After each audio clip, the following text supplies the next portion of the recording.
Today, we're celebrating American Indian returnings in what is now southeastern Oklahoma, southeastern United States. The returning of natives to the region for ceremonial rites on this autumnal equinox in late September. So, American Indian returnings. Each year on the autumnal equinox, a native from one of the tribes that was removed from this land, from the southeast, focuses on southeastern lifeways of the tribes that were once here at contact with Europeans. So I want to welcome everyone here today, and it's an extreme pleasure to see all of you. And I'm sorry some of you are sitting on the floor, and it's also very hot and stuffy in here. But thank you for coming to this second AIR talk at the University of Georgia. It's mine and my pleasure, my colleagues' pleasure to bring back Southeastern Native artists and intellectuals into our homelands in the Southeast. On this most ceremonial day of the year, in which our tribes would always hold as eventful. AIR is sponsored in part by the Edson Foundational Fund in the Department of English, the Creative Writing Program, faculty, colleagues, my colleague Shanette Romero and Jace Weaver, who are here. He is the director of the UGA Institute of Native American Studies. This year we are honored, deeply honored, to host the internationally renowned Joy Harjo, Muskogee Creek poet, musician, playwright, memoirist, and a host of many other kinds of things, kinds of work that she does. She's the artist of the first caliber. Thank you. I need all the help I can get. Joy Harjo is the recent winner of the Creative Nonfiction Award for Crazy Brave, Penn Literary Awards. Crazy Brave also won the 2013 American Book Award before Columbus Foundation.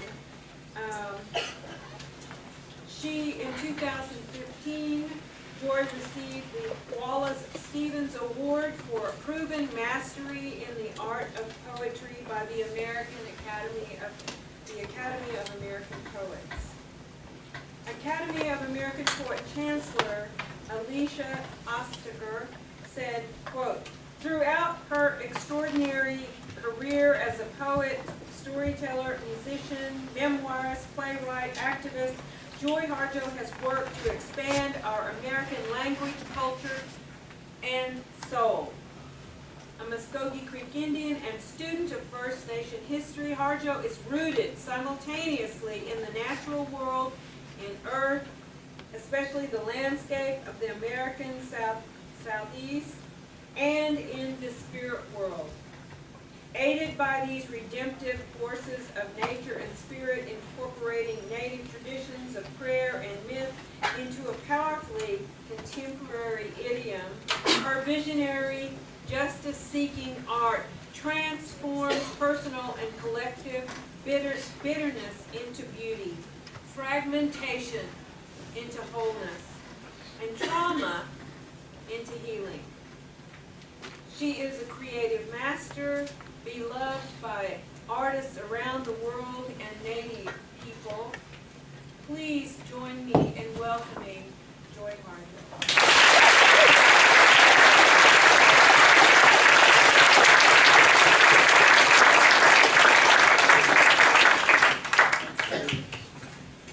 Is there some way to get this down? See, I'm going to block.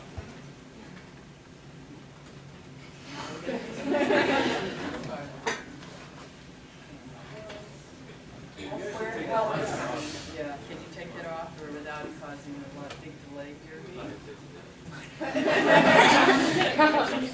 set off an alarm and then we'll be in trouble. There's a little trigger on the back where it connects. That's there. okay, we'll get into it, it'll set off an alarm. Yeah. Anyway, I'm honored to be here. I was in this room, I think, how many years ago I was here? I was here in this room. But it's been a while and it's good to be back. Leanne is talking about coming home and that's sort of how it is. I just took a job at the University of Tennessee in Knoxville and it's been profound to be in our homelands. I mean, these are our homelands and your body and your spirit, your soul doesn't forget your homelands wherever they are because they're within you.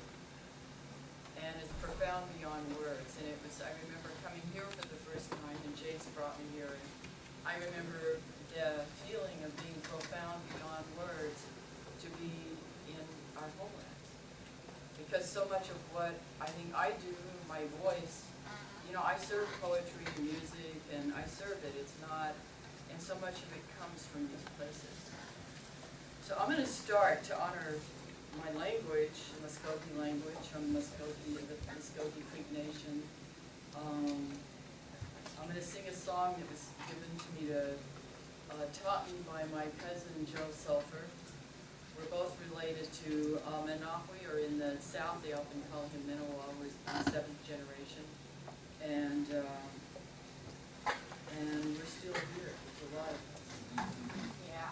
And so this song, he says, it basically means the old folks told us to come, and they did.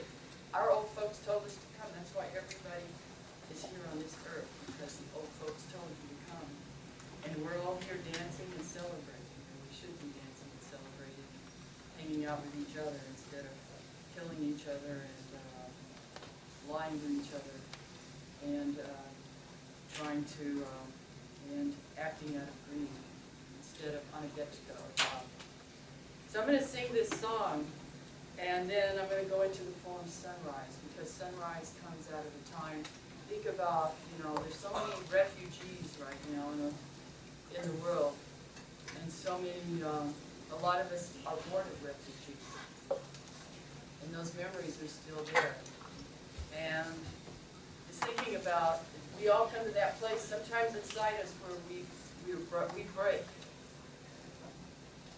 and then we come back together. Sometimes breakage opens the door, and we can see our heart.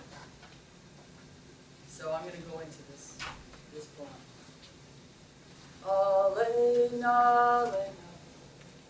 Alena, Alena, Alena, Alena, Alena, Alena, Iflini tukale, Alena, Alena, Alena, Alena, Hobani, Hobani, Alena, Alena, Alena, Alena, Ajalugi, Magangi, Alena, Alena, Alena, Alena, Hey Yangi, Goli,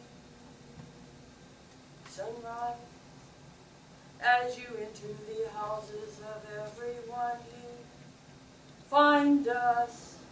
We've been crashing for days, or has it been years? Find us beneath the shadow of this yearning mountain, crying here. We have been sick with sour longings, the jangling of fears. Our spirits rise up in the dark because they hear doves in cottonwoods calling toward the sun. Struggle with a monster and lost. Our bodies were tossed in the pile of kill. We rotted there. We were ashamed and we told ourselves for 1,000 years we didn't deserve anything but this. But one day, in relentless eternity, Our spirits discerned movement of prayers carried toward the sun. And this morning we are able to stand with all the rest and welcome you here. We move with the lightness of being, and we will go where there's a place for us. Ole nolly no, ole nolly no, ole nolly no, ole nolly no, oh, oh, oh, oh, oh, oh. Ole nolly no, ole nolly no, ole nolly no, oh, oh.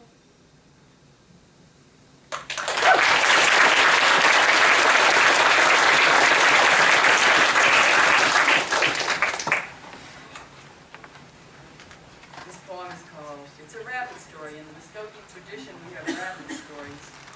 And rabbit is a trickster figure. You're probably familiar with Coyote as a trickster figure, and Wile E. Coyote. I think everybody's familiar with her, the roadrunner. That's a trickster figure. And with our people, it's the rabbit. It is for West African peoples too. For some people, it's spiders. And so this is a contemporary rabbit story. And when I say contemporary, once I read it, you'll know what I mean. Because it's where we are right now. Sometimes are relatively calm. You know, a lot of our traditions talk about many worlds. And it's like, you know, every day is kind of a mini world. There's an opening, sunrise, you know, there's an opening, there's a process, you know, and then the sun comes up, and there it is at the height. It's like, and then it starts, there's a decay kind of effect. It starts moving, and then we get to a place where it lets go, and there's night. And there could be confusion at night and chaos at night, and we wonder, you know, where the light is, and we wonder who we are. But then we get to know ourselves utterly in that place, and then there we go again. And so the rabbit figure kind of does things opposite, or is balanced there, and in that place. This is Rabbit is up the tricks. In a world long before this one, there was enough for everyone until somebody got out of line. We heard it was Rabbit, fooling around with clay in the wind. Everybody was tired of his tricks, and no one would play with him, and he was lonely in this world. So Rabbit thought to make a person. And when he blew into the mouth of that crude figure to see what would happen, the clay man stood up. Rabbit showed the clay man how to steal a chicken. The clay man obeyed. Then he showed him how to steal corn. The clay man obeyed. Then he showed him how to steal someone else's wife. Well, that clay man obeyed. Rabbit felt important and powerful, and clay man felt important and powerful. And once that clay man started, he could not stop. Once he took that chicken, he wanted all the chickens. Once he took that corn, he wanted all the corn. And once he took that wife, well, he wanted all the wives. He was insatiable. Then he had a taste of gold. He wanted all the gold. Soon it was land or anything else he saw. His wanting only made him want more. Soon it was countries, then it was trade. The wanting infected the earth. We lost track of the purpose and reason for life. We began to forget our songs, our stories. We could no longer see or hear our ancestors or talk with each other across the kitchen table. Forests were being mowed down all over the world to make more. And Rabbit had no place to play. Rabbit's trick had backfired. Rabbit tried to call the clay man back, but when that clay man wouldn't listen, Rabbit realized he'd made a clay man with no ears. Well, I've lost my list, but I think I can remember what it is. Next, I'm going to read No.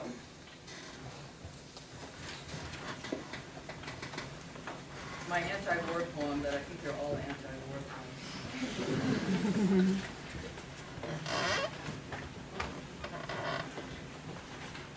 And I had the page number on my list of where I was going. Let me just check real quick. It's 11. It's page 11.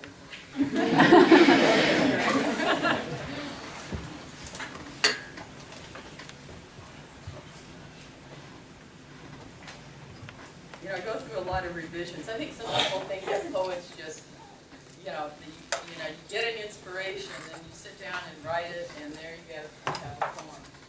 But it goes through a lot of revision, and I was thinking I had somebody look at it, and his poem used to go, yes, that was me.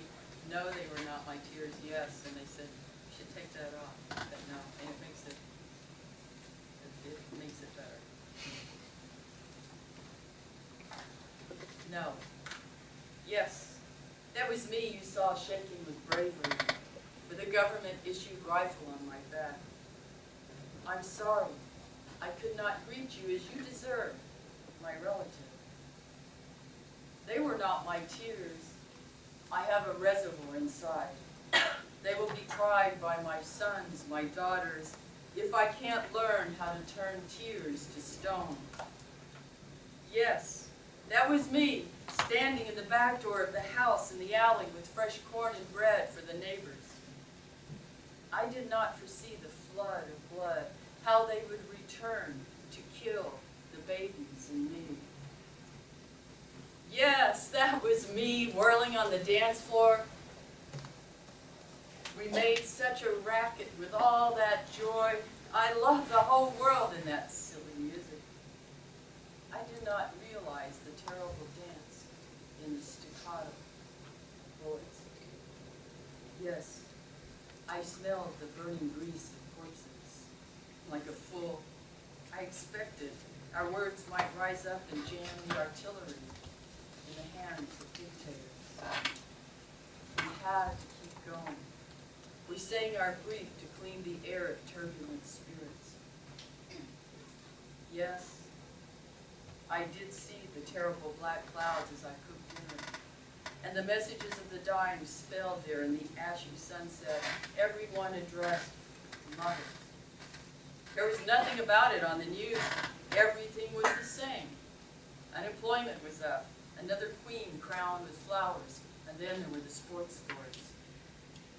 Yes, the distance was great between your country and mine, yet our children played in the path between our houses. No, we had no quarrel with each other.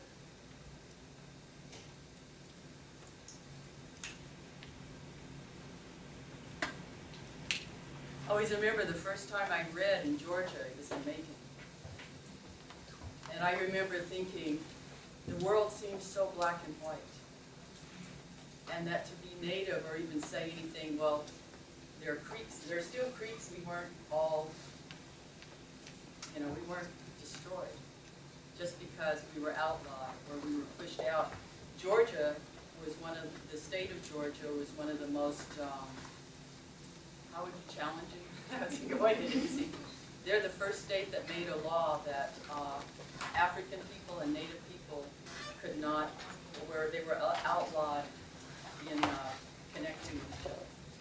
Because for one, there were tribal people, and I can understand there's a certain kind of understanding there. And two, we outnumbered. Together, we outnumbered. But I remember coming and thinking, I know that, and I remember the first time I read in Alabama, which is where my family was removed to Indian Territory from, and I said, I am the granddaughter of Monopoly, and they were like the audience. I realized at that point that I was a ghost. And I think most Native people in this country are. We're left out of the discussions. I mean, there's a lot of discussion right now, and there has been since we've gotten, we had a wonderful president, I think. He's got his faults, but he's a leader. He knows how to think. know, and speak. But there's so much discussion, and yet for Native people, you know, we have there's the highest incident of police violence, the highest suicide, and yet you think about it, this country is an Indian country. And I always think, if you think about Africa with no Africans, and we're like, I think it's 1/2 of 1%, it's gone up, our numbers have gone up. We're over 500 tribes, living tribes, real people, and we're 1/2 of 1%, but a little more than that. And so you think about that, and you think about America, and you think about who we are and who we're becoming, and what happens if a major story, a major part of who we are, because everybody's part of the story. Everybody here is part of the story of this country. It's an amazing experiment, this country. There is a lot of, you know, it's an amazing story. And sometimes I think God was a trickster God who said, okay, we're going to see what happens, you know, what happens when we do this and this. And so they're watching, there's a whole council. They're watching and say, okay, we're at this point. Look at these elections, you know. We're gonna see what do people remember what it means? Do you remember what it means to be human? And that means acknowledging the humanness of others, the humanness of the trees, and the human beings of the different animals, and the human beings of each other. Now, that's the big shift, I think. So, this next poem, which I'm going to have to find. I'm just going to read it. Okay. I don't know where my list is.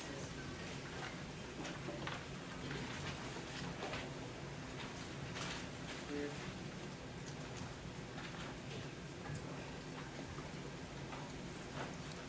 Here it is. Thank you. I'm going to read a poem called Indian School Night Song Blues. I'm influenced a lot by blues and jazz, but at the same time, I'm working on a story right now, but I started investigating because if we go to our ceremonial grounds and we still have our dances and our music, anybody that goes there says, whoa, this is blues. This is, you hear the connection. And yet, if you look at this story of the American music, jazz and blues, you know, of course, you get the African elements, and then there's the European music elements, and the French are there in New Orleans, and so on. But and so many people, even Leroy Jones, Amira Baraka, and his blues people stands there right at the edge and is looking, and there's a native person standing right there, and he says, "Yeah, hi," but they're not included. You know, it's like there's, and that's sort of like Indians in America. It's like we're right here, we're all right here. And I remember being at the Denver Indian Art Market, huge art market, all these natives setting up, and this couple comes in, non-native couple comes in with these little kids, and they said, "But Mom, Dad, where are the Indians?" You know, there you go. And so anyway, all that to say is that, so we're part of that story. I'm working on a play that says we're part of the origin story of America.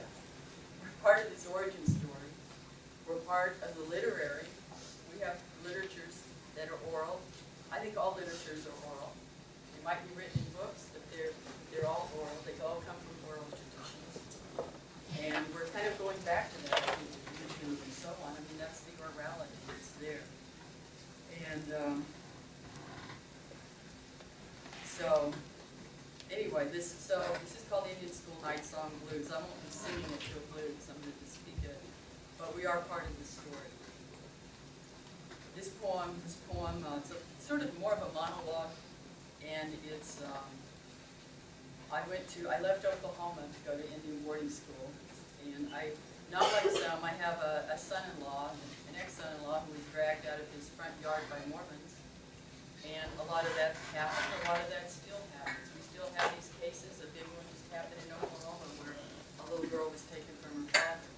and by a family over here. There was a broker, a children's broker, and they're still taking our children out and finding ways to discredit us as parents.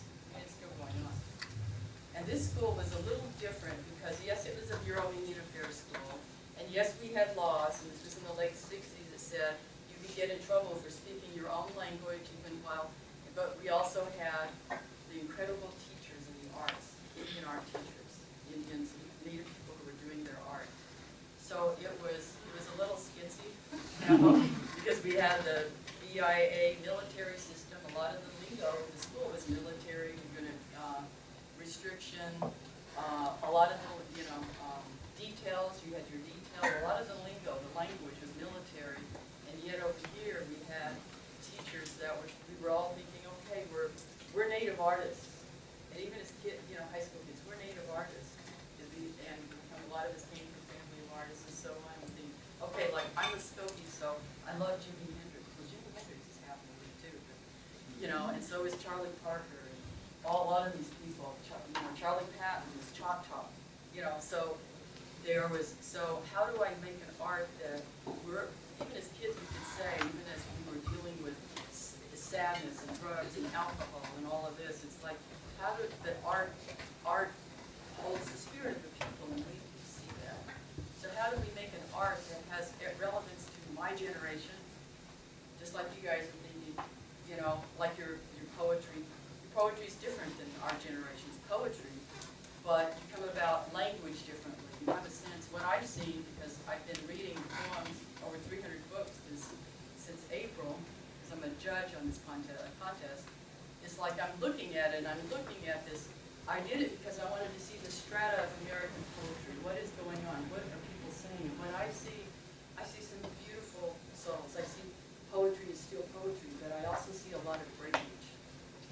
I see a lot of interruption in language. I see a lot of heartbreak. I see people always, trying to sing and move about in a place that, you guys have experienced the Twin Towers, that becomes a major iconic point of destruction in the imagination. And I'm wondering, like all of us are, and you're wondering, well, where am I going? How am I going to get there? This world is so hard, and economically, I have to move back into my parents. I don't want to do that. And how am I going to make a living? And what kind of world are my kids going to grow up in? We were thinking the same thing. I don't know if it's gotten worse. But, it's, so at this point at the school, we were thinking those things. And so this is a monologue. There, if you got caught, if you got in trouble, and you usually get caught drinking, if you got caught drinking and the characters got caught drinking, then you got put on restriction, which meant that you had to stay in the dorm. You had to come right back after your detail and after classes and work. And on Friday and Saturday night, the dorm staff would go around with a clipboard and smell your breath to see if you've been drinking, and then put a check by your name, or you get sent to the office. So this is these young women sitting there. They've all been on restriction, and the speaker is a little high. I call to order the meeting of the girls on restriction at Indian school, locked up in the dorm. We broke the rules. Now it's Saturday night. No booze, you lose. Music courtesy of KOMA, straight from Oklahoma City, across the plain of tears and fears, and over the mountains to here. The city different, Indian school, hippie crash. Let's dance, where's the dorm and hide the stash. We all admire Marlene, she's one of the best. She's Jackson Pollock in a dress. She only leaves the painting studio for sleep or work, and on Sundays she sneaks out to the Indian hospital on the other side of campus. She took me once. The children clapped and laughed when she came in. She brought them gifts, all her desserts saved up for a week, crayons, paper, tiny fans. We hid when the staff came in. They eventually threw her out. The hospital carried no insurance to carry the harm she might do. And Venus. Now that's a name and a history. One parent from the north on the back of a horse, the other from the south over the back of a river. Venus is a singer, a a real singer. Each singer has a particular gift. Some grow plants, some call helpers, some heal the sick, some make the dead rise up and dance. When Venus sings, we enter into a trance. We no longer hurt from freak chants. You're going to make it to Broadway, either New York or Albuquerque. Mary, Mary, quite contrary, you're as silent as a mouse in the corner of the dining hall, chewing on stale American bread. We don't know who you are or where you've been. Maybe you're dead to this reality. None of us are coping well with the Bureau of Indian Affairs. We've read the reports. Doesn't play well with others. Won't speak or look us in the eyes. Talks to ghosts. But we hear what they're really saying. We have the guns and money. We have your children. Mary's spirit is mostly underground with clay. When she's with us, she roams the halls in precise eyeglasses, bell-bottoms, lace tied, and a stack of poetry in her arms. T.S. Eliot, she says, needed to put his hands in clay. She reads him every day, perched with her books outside the powwow circle. Where's Kip? We can't find Kip anywhere. She's not in the laundry room practicing powwow in her underwear. She's not on the roof where she sneaks her smokes. She's not in the tent she's made government-issued bedspreads where she sketches high fashion of Indians in Paris. Here comes Kip with a knife, and there she goes. Only fury whirling in a spiritual nudity. She's headed out into the snow. She's what happens when somebody hurts the baby. We can corner our sheets so a quarter spins and know the drill for shots, debugging, and towels. We have a chance.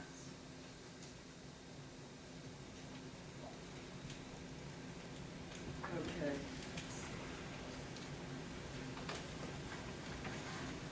This is called Suicide Watch. And I know some of us get to that point where human beings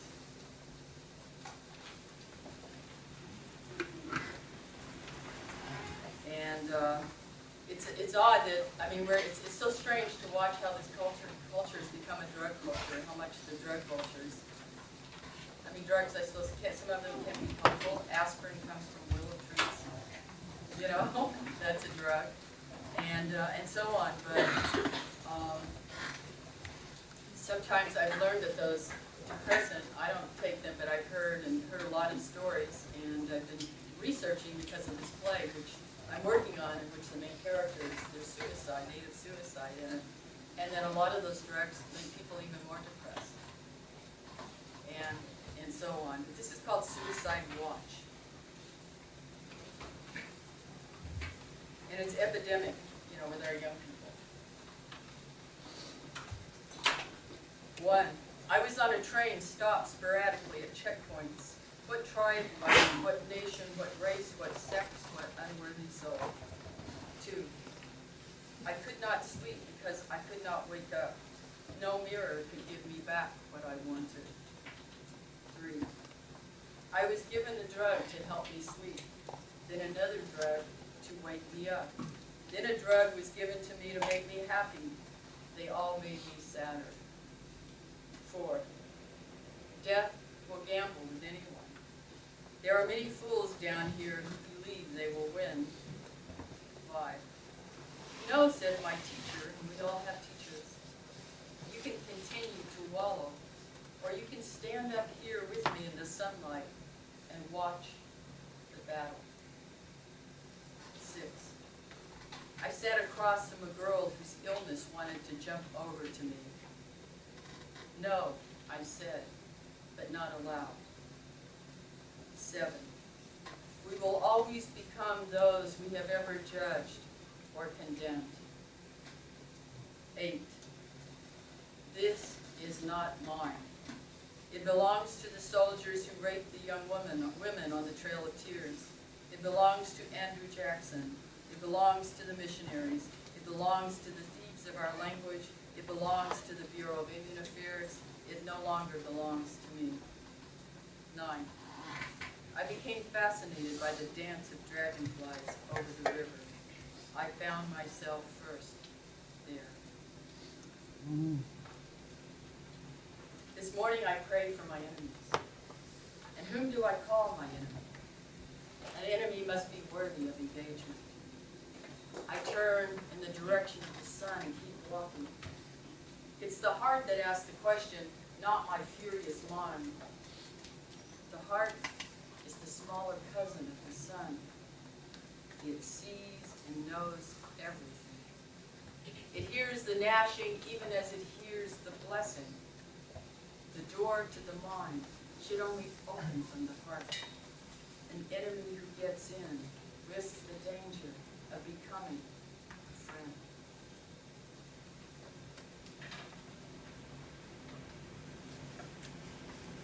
Conflict resolution for holy deeds.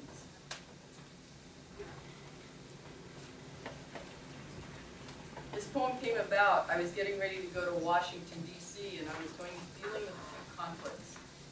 And I was getting ready to go to this conference, and the organizer said, well, if you go to this one meeting, I just want to tell you that we have somebody who is been given conflict resolution training.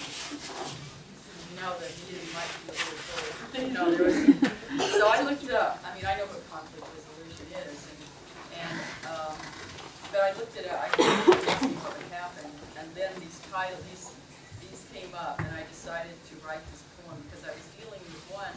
What happens when people who say they're part of your tribe and have land that is where your ancestors, it's your old village, your old family village, and they have land that's been made a historic place, which means, you know, any place else in the country, if you have historic place, people are not allowed to touch that or to change it. Well, what if these people who say they are the tribe are given this to take care of, and they go on and dig up your relatives? You know, you're supposed to know better. They dig up, especially if they're supposed to be part of the people, they dig up your relatives and all the funerary objects and build a casino over it. Now there's some conflict right there. And how do you resolve that? Someone asked me recently, they said, well, we're trying to find a resolve. What would it take? I said, tear the casino down. Well, it's like, oh, well, we can't do that. We can't do that. Let's put a pipeline to the country, you know, that's going to turn all your water, you know, will leak into your water system. You know, let's just keep digging. And you know, I was just in that huge earthquake in Oklahoma. We never had earthquakes. Well, there's a massive amount of conflict resolution that we need here together in this country, all around the world. We got to start here. It starts in here in our own side. It starts here. And that's what I love about poetry, because poetry speaks to the right in here, which is really, all of you, and it's really, you know, the whole country. The poetry, that's what I like about poetry, is it brings it back to here. So anyway, I got all these set conflict resolution ground rules. You know, they have all these ways to set up, you know, how you talk to each other. Use effective communication skills that display and enhance mutual trust. Okay? We'll make treaties. Give constructive feedback. Well, I don't speak your language. You know? Reduce defensiveness and break the defensiveness chain. Okay? Eliminate negative attitudes. You know, well, we want your land for oil here. You know? And use what you learned to resolve your own conflicts. I thought, well, what a great way to write a poem. So each of these sections is, I was thinking about going to this meeting I was going to have to go, and also thinking about, I was there with my husband was there as part of the Hickory Ground. That's our tribal town, and that's the place they dug up our relatives. So they were going yet less many delegations to Washington DC. Every generation we're going to Washington DC and we try to find conflict resolution. I think we're going to the wrong place. You know? So that's this point. So this is thinking about all these things that I'm talking about. 1, set conflict resolution ground rules. Recognize whose lands these are in which we stand. Ask the deer, turtle, and the kitten. Make sure the spirits of these lands are respected and treated with goodwill. This land is a being who remembers everything. You will have to answer to your children and theirs, just as we're answering to you. The red shimmer of remembering will compel you up in the night to walk the perimeter of truth for understanding. As I brushed my hair over the hotel sink to get ready, I heard, by listening, we will understand who we are in this holy realm of words. Do not parade, please, with yourself. You must speak in the language of justice. 2, use effective communication skills that display and enhance mutual trust and respect.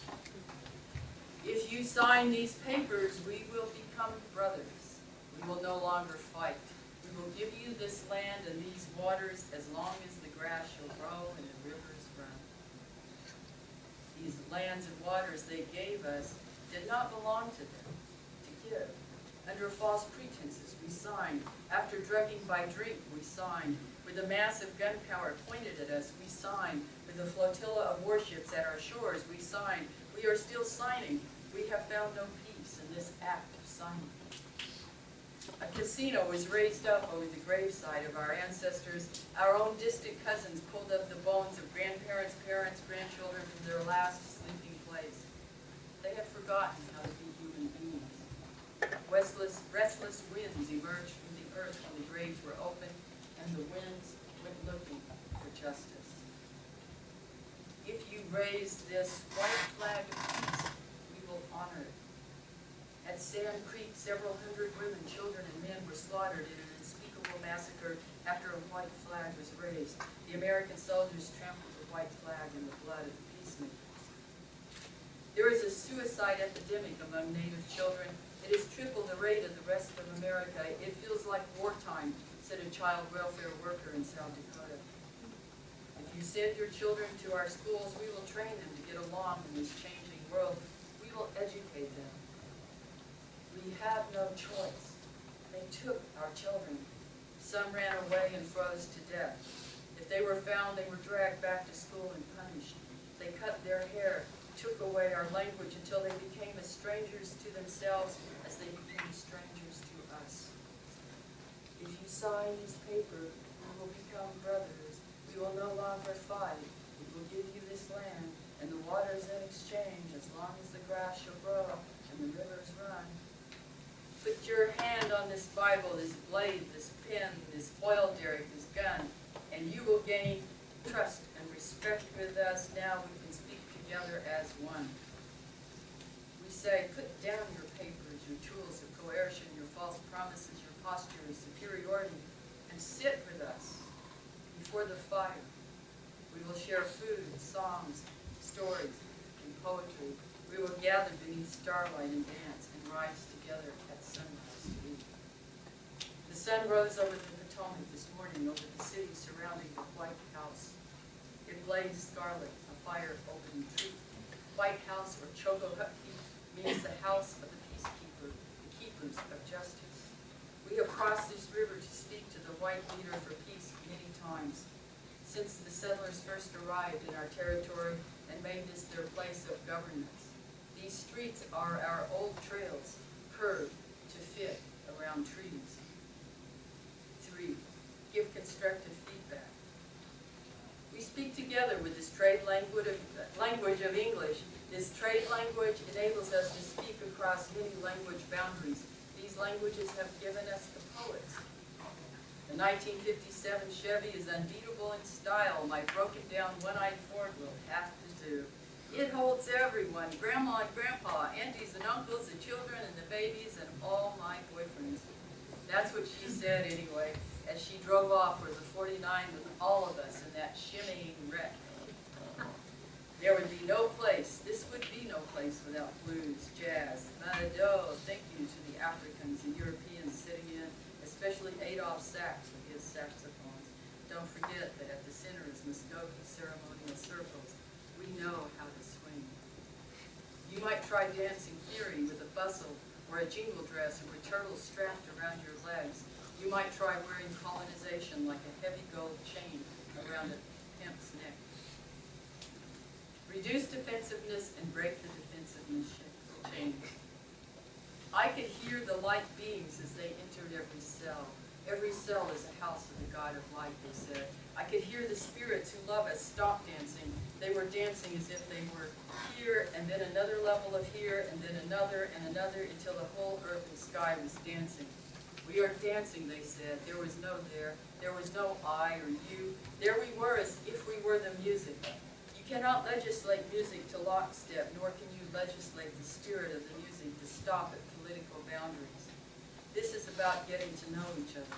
We will wind up back at the blues, standing at the edge of a flatted fifth, about to jump into a fierce understanding together. 5, eliminate negative attitudes during conflict. A panther poised in a cypress tree about to jump is a panther poised in a cypress tree about to jump. The panther is a poem of fire green eyes and a heart charged by 4 winds of 4 directions. The panther hears everything in the dark, the unspoken tears of a few hundred human years, storms that will break what has broken his world, a bluebird swaying on a branch a few miles away. He hears the death song of his approaching prey. I will always love you, sunrise. I belong to the black cat with fire green eyes, there in the cypress tree where the morning star. You finally use what you learned to resolve your own conflicts and to mediate others' conflicts. When we made it back home, back over those curved roads that wind to the city of peace, we stopped at the doorway of dusk as it opened into our homelands. We gave thanks for the story, for all parts of the story, because it was by the light of those challenges we knew ourselves. We asked for forgiveness. We laid down our burdens next to each other.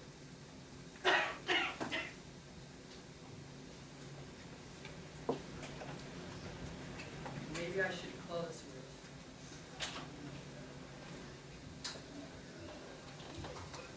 am I supposed to leave time for questions? Yes.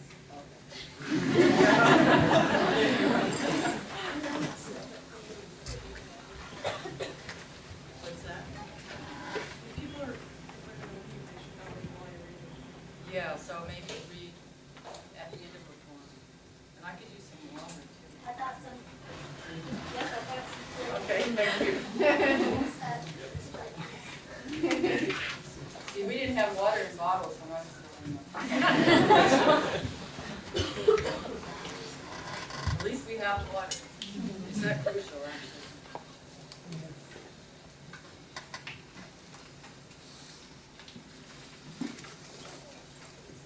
I always say thank you for water.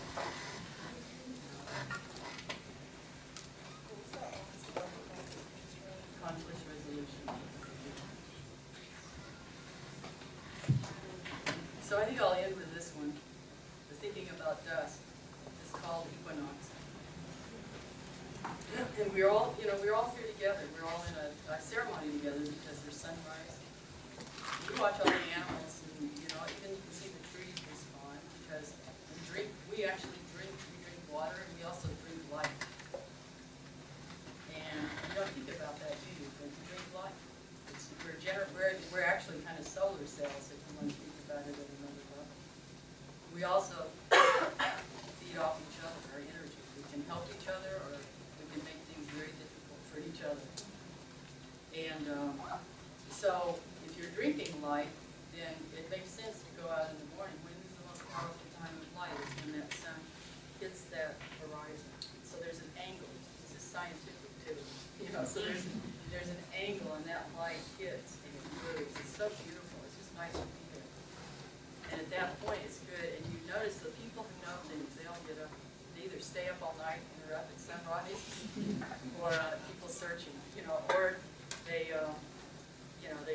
they get up and they're out at sunrise. You go out and it's beautiful. I mean, it's energy. So it's a good time to get up and go out and say, thank you. There's this new day. What are we going to do with it? Yeah, I'm terrified. Oh yeah, there's an army coming. There's an army coming. There's, I have to go see my mother. My mother's in the hospital. My mother's dying. There's all of these things, but you get up, you face the sun, you ask for help from the Creator. The Creator has many names, and there's many paths to the Creator. There's not just one. There are many paths. Each one of us has our own path to the Creator. You say thank you, and think about good thoughts about people, or about yourself too, and ask for help on that path, because we're on a path. If you stand at the moon and look down, we're all the same path. You look down, you look from the moon or elsewhere, it's like, oh, this is Earth. It's not like, this is you and this is me over here, and your lives don't matter, and, it's a path. And so then sunset too, you stand there, you've gone through your day, and man, I said something I shouldn't have said. Or, I was supposed to go do this and I blew it off. Or, I could have done this. Instead of having this, you stand there at sunset and say, the sun is leaving and moving. And that energy is a letting go energy. And so you learn, it's good to stand there and let go. So when I come into these homelands, I don't want to start crying, but it's like I have to say, thank you. I'm here, but I'm letting go. I'm having to let go, not just for me, but for my children. Because it really does. I've watched. I became a grandmother in my 30s. I just had my first great grandchild.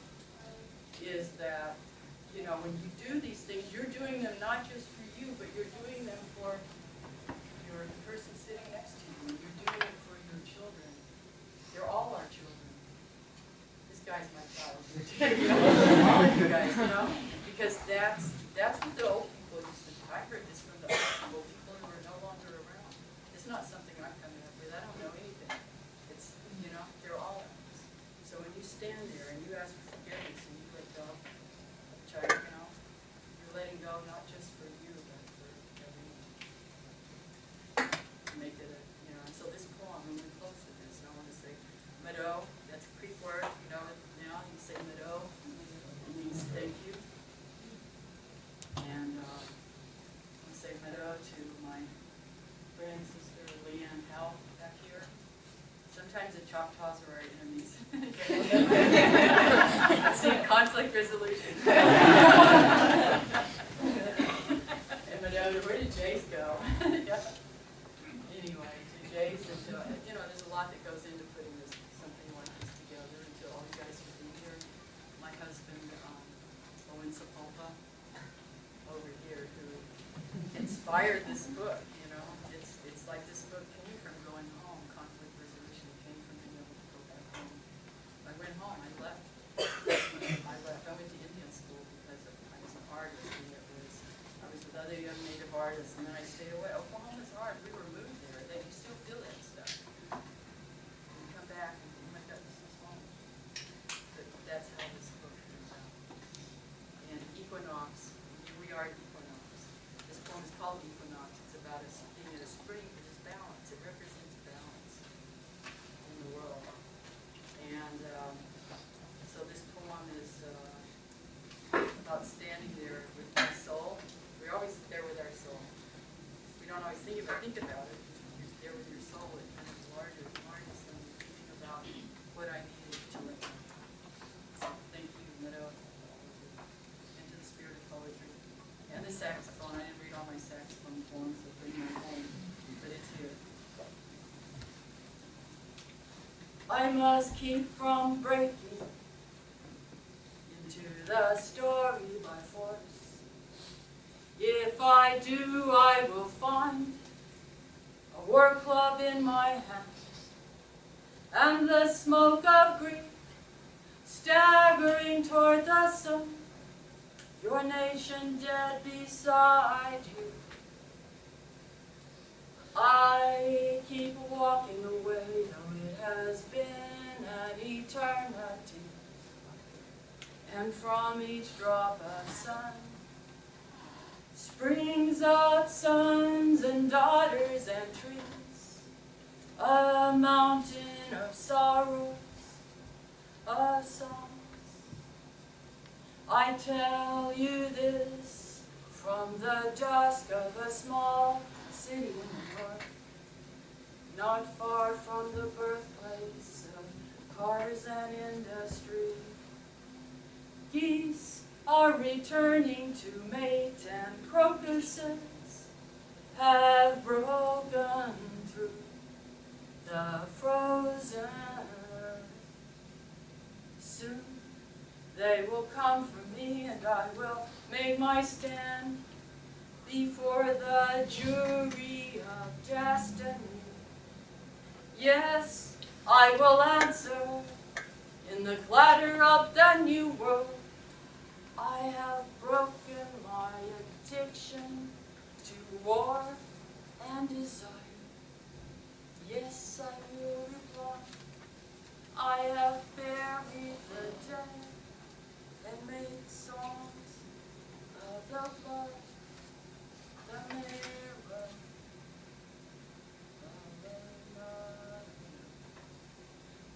Elena,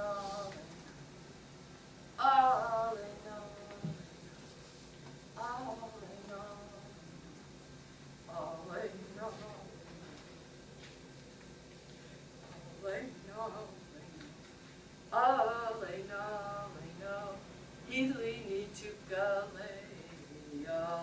Elena, ho bunny, Elena, Aja, Magangi, Elena, hey now, go, I know.